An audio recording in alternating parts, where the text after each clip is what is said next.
Hello, my name is Roger Zaire, and this is my presentation of the Great Eight. So these are the 8 most important things that I got out of reading Reframing Organizations, Part 1. So Part 1 was titled Making Sense of Organizations, and it was broken up into number 1, or Chapter 1, which was the introduction, the power of reframing, and Chapter 2, which was simple ideas and complex organizations. Now, I did get a lot from this, and as I go through this, I'm going to either highlight whether I knew it or whether I learned it.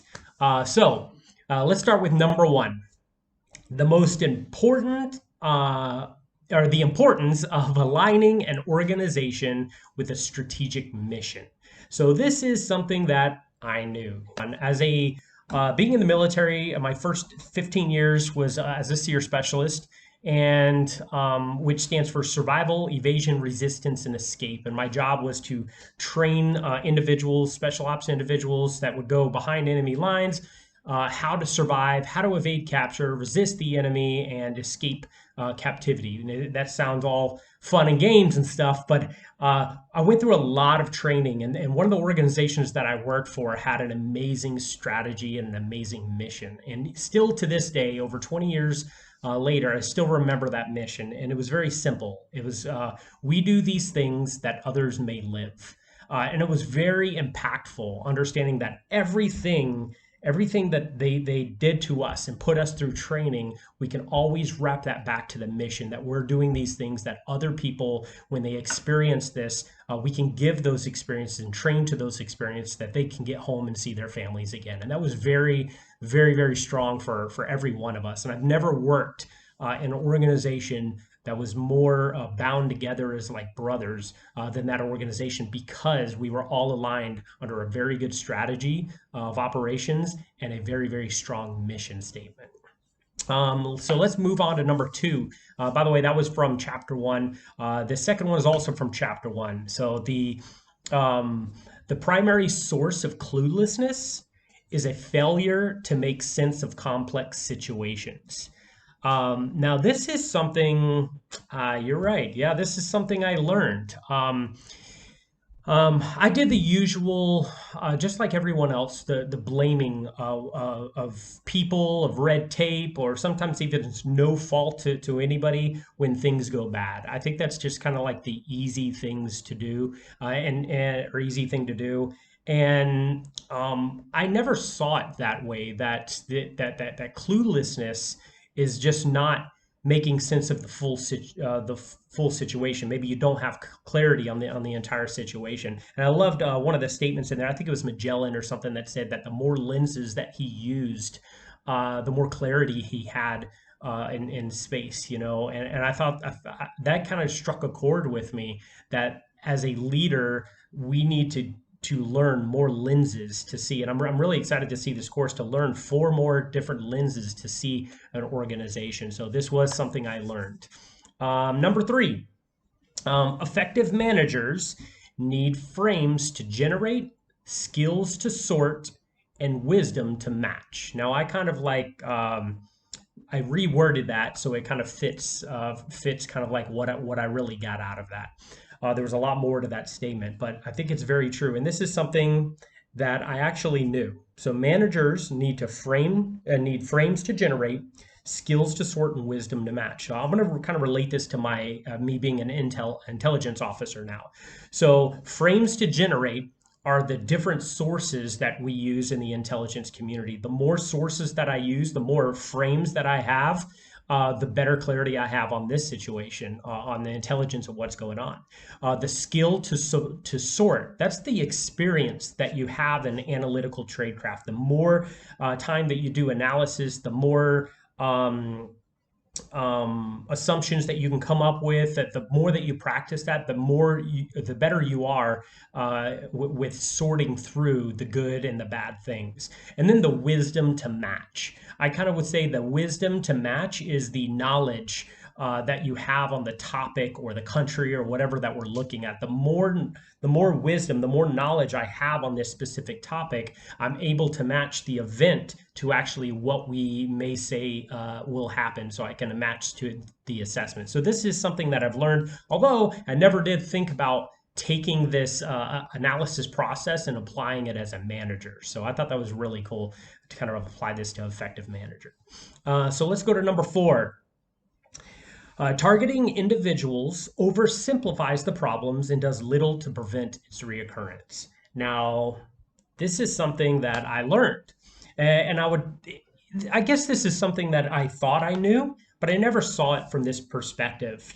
As the book explains that as a child, we are coded to kind of push blame. I thought that kind of struck a chord with me. So it's important to kind of get to the root of the problem of what's going on.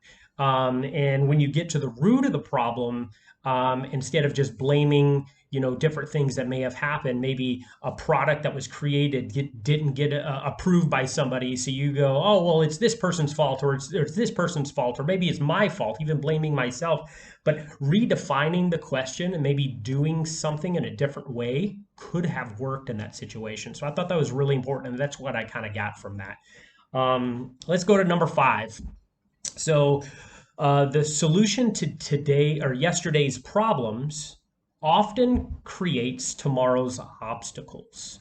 Now, this is something that I knew. So this is something I experience all the time. In the Air Force, we have documents called AFIs, or Air Force Instructions. And these are signed usually by officers, and they state, these are the rules. This is how you will do something.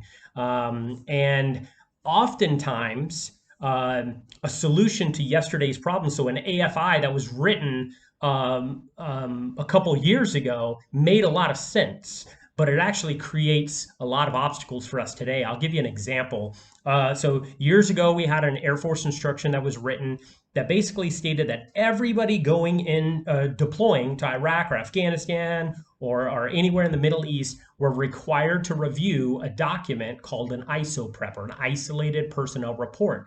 And this ISOPREP is a person's personal information, tons of information, so that way if something did happen to them, the Personnel Recovery Office can look through and have all the data on you. They can contact your family and let let them know what's going on and all of that. Now, the problem to yesterday's problem was that this information can go out of date.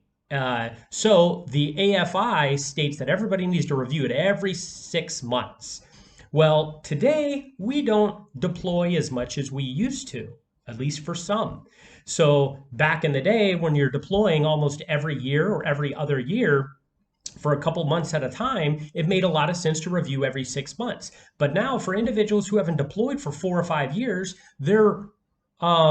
that solution to yesterday's problems is more of an obstacle for them. They're reviewing this document that they have no need to review it. So more bureaucracy, more red tape, and it's very difficult to get those things rescinded and updated. So I definitely knew this, and I've run into this problem a lot. So let's move on to number 6.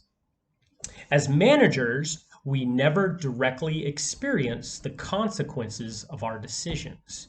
I also kind of reworded that because as I read the statement in chapter 2, it something was really important about that, and I had to read it 4 or 5 times, and this is kind of what I got out of that. So as managers, we never directly experience the consequences of our decisions. So this is something that I learned.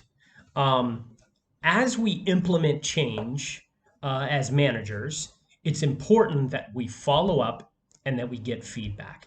And I never thought about it, but every change, every decision that we give to our subordinates or our coworkers to go take to action, as the book states, the more complex your organization is, the more it pulls you away from actually seeing the ramifications of that decision. So it's important that we step off the pedestal, so to speak, and get down and actually talk to the individuals that are actually living with those consequences. So that was something I didn't see from that perspective. Definitely something I learned. So let's go to number 7. We simplify processes, but need to better anticipate problems and deal with them. Now, this was very interesting, but this is something that I knew. Um, so I liked what the book was talking about. The book was talking about how our brains are limited in certain capacities, how we have the processing capacity, the cognitive, economizing, the how our brain kind of creates these natural shortcuts and cognitive biases. So how our brain tends to think the way we've always thought, or at least jumps to those conclusions. But this is something I knew because um, as an intel officer, I work a lot with the creation of artificial intelligence, and this is something that we definitely understand that our brains are very limited in how we do things. But artificial intelligence has a much larger capacity, or it doesn't create these shortcuts that our brains naturally create, and it does not have cognitive biases. It sees things as they are, and it computes everything all at once. I'll give you a great example of this. Think of the Waze app in your telephone, dealing with traffic. For the folks that have used Waze before, as soon as you're driving along the street, it's giving you an option to go one way. But as soon as an accident happens up front and somebody puts in information, this thing recalculates and tells you, hey, you need to go around a different area. It's the same concept when it comes to management. Some of these systems can take tons and tons of data and compute options for leaders to take without having to worry about seeing the huge picture. There are pros and there's cons to this, but at least it can help us point certain things down the right path. So this is something that I did know, and something I do work close with. Number eight, and finally number eight, impact of mental models. So I liked how the whole comparison of seeing is believing, or believing is seeing, and it talked about how that affects people. This is something that I did know. I always think to Marines.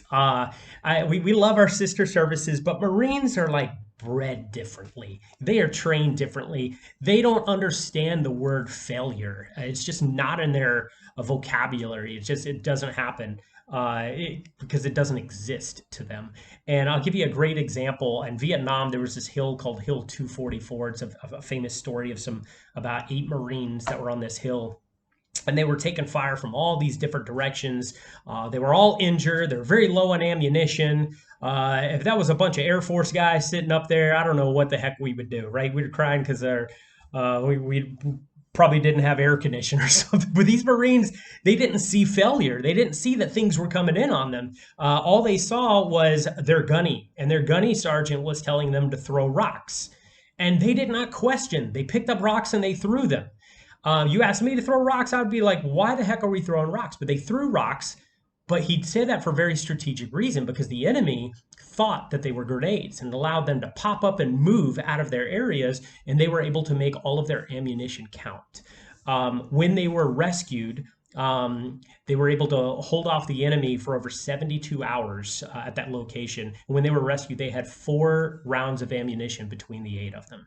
Every one of them survived because of the mentality that the military gave, the believing is seeing effect that Marines are given. And I've seen this across the board in many examples, but this is very important as leaders to really feed your people to understand what that mission is and what that accomplishment, what the accomplishment of your organization is, and get them to believe it.